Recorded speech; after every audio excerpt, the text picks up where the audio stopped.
Hello guys, welcome to our channel. Today's videos, we gonna vlog. Itong isda na to.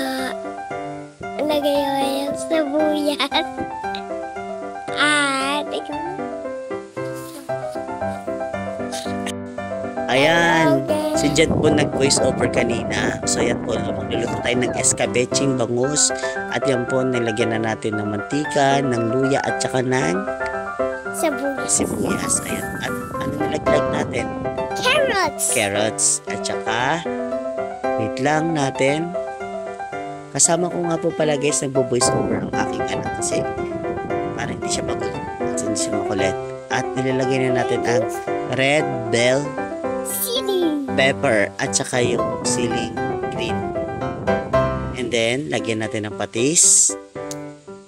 Tapos, ano kayang ginawa ko, Jet? Hinalo-halo.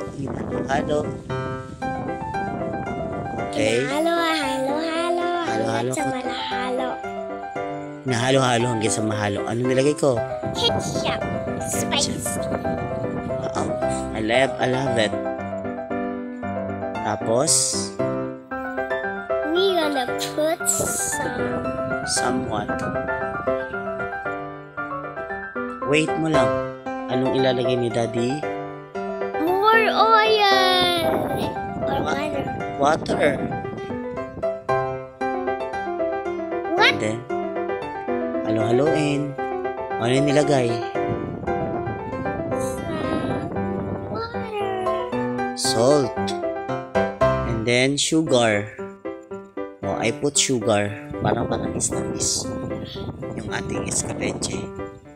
And then, look mo. The mixed blades. Oh, until... Milk. Hindi yung milk. Check. Milk. Hindi. Check. Ano po yun? Tag dito?